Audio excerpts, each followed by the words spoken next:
Sebelumnya, saya ucapkan terima kasih buat kalian yang sudah menekan video ini. Terima kasih juga kepada Jeliteng dan Debit atas informasi yang bermanfaat di pembahasan Fight Camelot 1 kemarin. Dan buat kalian yang kesini cuma gara-gara thumbnail, ayo tonton seri ke-1 dan 2-nya terlebih dulu, karena ceritanya nggak bakal nyambung kalau kalian langsung nonton seri ke-3. Link rangkuman Kara no Kyokai 1 dan 2 akan saya sertakan di deskripsi. Movie Kara no Kyokai yang satu ini akan mengusung timeline di mana Shiki telah lama terbangun dari komanya. Kejadian di seri ini terjadi tepat sebelum Shiki memiliki lengan boneka, alias Kara no Kyokai pertama. Dan ini dia Kara no Kyokai 3, Sukaku Zanryu.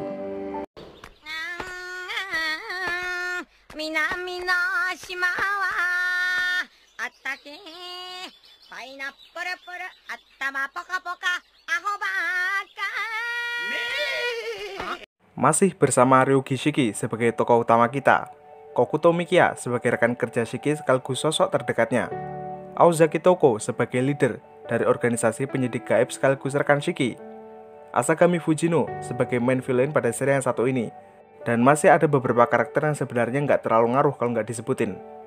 Di scene awal, kita dapat melihat pemandangan pada sebuah bar yang telah lama tutup. Di sana terdapat sekumpulan laki-laki kampret yang mencocok tanami paksa seorang gadis SMA, yang tak lain adalah gadis dari keluarga Asagami, yang bernama Asagami Fujino.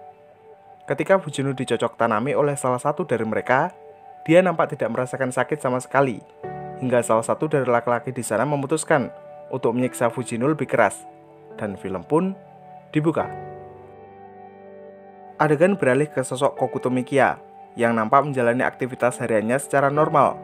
Pada saat itu, Mikia baru saja pulang dari pekerjaannya, lalu bertemu dan Fujino yang dalam kondisi basah kuyup, juga mengeluh jika dia merasakan sakit perut yang sangat hebat. Mikia dan baik hati menolong Fujino dan membiarkannya untuk tinggal di kontrakannya sementara. Namun saat pagi menjelang, Mikia sudah kedapatan Fujino yang menghilang begitu saja. Lalu dia mendengar sebuah siaran televisi yang memberitakan kasus pembunuhan pada bar yang telah lama tutup, di mana pada tempat itu terdapat 5 korban laki-laki dengan luka robekan di sekujur tubuhnya, sebagai tanda jika mereka terlebih dulu mendapatkan siksaan sebelum dibunuh. Usai menonton siaran televisi, Mikia pergi ke kantor agensi Toko untuk bekerja seperti biasanya. Tapi Mikia malah mendapatkan berita pahit, di mana kantor agensi Toko dilanda bangkrut. Karena tidak ada satupun permintaan yang mendatangi mereka. Karena tidak punya duit sama sekali, Toko bahkan berniat untuk menjual barang antik, berupa papan Ouija dari era Victoria. Lalu dia meminta Mikia untuk meminjaminya uang. Dan tentu, Mikia menolaknya, karena dia juga butuh uang. Setelah Mikia pergi meninggalkan ruangan, Shiki meminta Toko untuk melanjutkan ceritanya, bahwa dia menerima permintaan dari salah satu klien untuk memburu Asagami Fujino, yang semalam sempat membunuh 5 korban yang sering mencocok tanaminya secara paksa. Fakta mengejutkan di baliknya, Fujino memiliki beberapa kesamaan dengan Shiki, dan Shiki mendapatkan perintah untuk menangkapnya. Namun jika ada tanda-tanda perlawanan, Shiki diperbolehkan untuk membunuh Fujino tanpa ragu. By the way, di sini Shiki belum mengenal tentang siapa itu Asagami Fujino. Kita beralih ke Mikia, di mana dia nampak bertemu dan mantan teman SMA sekaligus teman kampusnya dulu, karena kini Mikia sudah berhenti kuliah untuk fokus bekerja di kantor agensi Toko. Teman Mikia bernama Gakuto, dan Mikia nampak meminjam sejumlah uang untuk ia pakai di kehidupan sehari-harinya. Adegan beralih ke sebuah gang kecil, di mana pada gang tersebut terdapat sosok Fujino yang mencari-cari pelaku terakhir yang dulu sempat mencocok tanaminya secara paksa. Pria yang Fujino cari adalah Minato Keita, yakni rekan mahasiswa Gakuto yang nampak sangat ketakutan, mengingat teman-teman kampretnya tewas secara mengenaskan di tangan Fujino. Malam harinya, Fujino menginterogasi seorang pria yang bahkan tidak memiliki hubungan dengan Keita.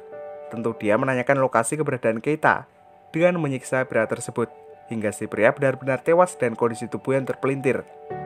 Di pagi hari, Fujino nampak berkonsultasi dengan sahabatnya, yang ternyata adalah adik Mikia yang bernama Kokuto Azaka. Di sana, Fujino nampak meminta Azaka untuk mempertemukannya dan Mikia, karena Mikia terbilang cukup ahli untuk melacak keberadaan seseorang. Akan tetapi, yang datang bukanlah Mikia, melainkan seseorang yang tidak disukai Azaka, yakni Shiki. Shiki sendiri sempat mengaku jika dia mendapatkan perintah dari Mikia untuk menemui adiknya Azaka. Namun pada akhirnya, Azaka mengusir Shiki, lalu Fujino memberikan kesannya terhadap Shiki bahwa dia sangat membencinya.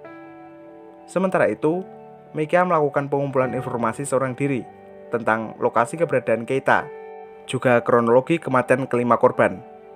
Di ujung pencarian, Mikia bertemu dengan penjual narkoba yang mengatakan jika Keita dan teman-temannya mendapatkan ancaman bahwa mereka akan dibunuh suatu saat nanti.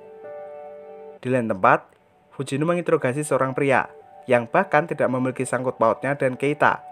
Fujino nampak menyiksa pria itu habis-habisan, lalu bertemu dengan Shiki yang berniat untuk menangkap dan membunuhnya. Di sana, Shiki sempat menggunakan matanya untuk menaksir kematian Fujino. Namun Shiki mengurungkan niatnya karena Fujino masih belum pantas untuk dibunuh.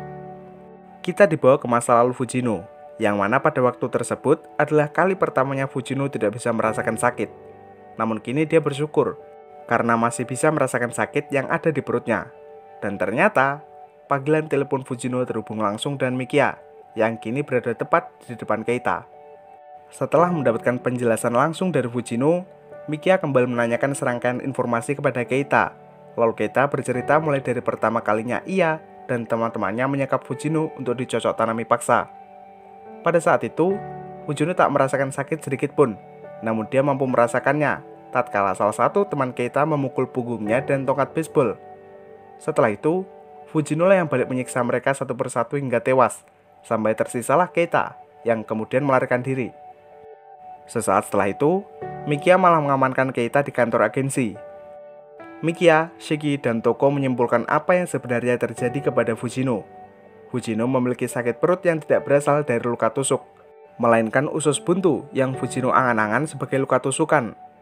Mengenai tujuan utamanya untuk membunuh Keita, Shiki lah yang akan berhadapan langsung dengan Fujino, karena Shiki tidak menyukai orang yang sama dengannya. Tak lama setelah itu, Mikia memutuskan untuk kembali melakukan penyidikan ke kampung halaman Fujino. Di sana, Mikia hanya menemukan kediaman keluarga Asagami yang telah hancur, beserta beberapa warga dan tatapan sinis. Malamnya di kota Mifune, Fujino terlibat insiden kecelakaan, dan itu menjadi topik utama Toko dan rekan penyidik di luar agensinya. Berdasarkan kronologi kejadian, Fujino tidak terluka sedikit pun, malahan si sopir truk lah yang tewas sebelum menabrak Fujino. Informasi ini tidak Toko bagikan kepada rekannya, karena ini merupakan misi yang cukup sensitif. Setelah itu, Shiki menjalankan perintah Toko untuk menangkap Fujino malam ini juga, dan Shiki juga diperingatkan untuk menyelesaikan misi ini sebelum Mikia datang. Beberapa saat setelah itu, kota Mifune nampak diguyur hujan, dan Fujino berada pada sebuah ruangan yang berlokasi tak jauh di bawah jembatan. Fujino kembali mengenang masa lalunya, yakni awal pertemuannya dengan Kokuto Mikia, yang ternyata merupakan sosok yang Fujino sukai. Kembali ke kantor agensi, Toko dikejutkan dengan kedatangan Mikia yang terlalu cepat. Mikia langsung membagi informasi yang ia dapatkan, bahwa Shiki dan Fujino memiliki kesamaan, di mana mereka sama-sama tidak bisa merasakan sakit. Namun ada dua poin penting yang membedakan mereka berdua, di mana rasa sakit Fujino dihilangkan dengan cara yang tidak alami, yakni menggunakan obat-obatan terlarang. Poin kedua, keluarga Asagami berniat untuk menutup kekuatan Fujino dan membuatnya kebal terhadap rasa sakit, sehingga Fujino lupa bahwa dia mampu membengkokkan berbagai macam objek. Hal ini tentu berbeda dengan keluarga Ryugi, yang malah berniat untuk mengembangkan kemampuan Shiki. Demi mencegah hal yang tidak diinginkan, Mikia dan Toko akan bergegas ke lokasi pertarungan Shiki dan Fujino. Di saat yang sama, Shiki telah berhadapan langsung dengan Fujino. Pada awalnya, Shiki merasa jika lokasi pertarungan mereka sangatlah terbuka, dan ia pun memancing Fujino ke tempat yang lebih sepi. Shiki memiliki kecepatan untuk menghindari efek serangan Fujino, namun Fujino hanya perlu menghancurkan tiap objek di sekelilingnya. Lalu muncullah Shiki untuk melancarkan serangan, tapi Fujino balik menyerang dengan menghancurkan tangan kiri Shiki. Sadar akan hal itu, Shiki pun bersembunyi untuk mereduksi lukanya. Oh ya, masih ada satu perbedaan antara Shiki dan Fujino, di mana Shiki tak memiliki rasa sakit, namun mampu menyadari datangnya kematian. Berbeda dengan Fujino yang tak sepenuhnya memiliki rasa sakit, namun juga tidak menyadari akan datangnya kematian. Pertarungan kembali berlanjut. Shiki mulai menyadari bentuk dari pola serangan Fujino, yang membuatnya mampu untuk memotong atau menebas serangan Fujino, sehingga Shiki dan mudah mengamankan lawannya. Alasan mengapa Shiki sangat bertekad untuk membunuh Fujino disebabkan oleh hasrat kenikmatan membunuh yang dimiliki oleh Fujino itu sendiri. Sadar jika tidak bisa berbuat apa-apa, Fujino menghancurkan seluruh medan yang ada di sekelilingnya, dan tindakan ini membuat Shiki terjatuh bersama dengan Fujino yang kemudian terluka parah. Di ujung hayatnya, Fujino mengatakan bahwa dia sangat kesakitan. Lalu datanglah Shiki untuk mengakhiri hidup Fujino. Tapi sebelum itu, Shiki bertanya apakah Fujino masih bisa merasakan sakit, dan Fujino pun tak menjawabnya. Lalu tewas sebelum Shiki benar-benar menikamnya.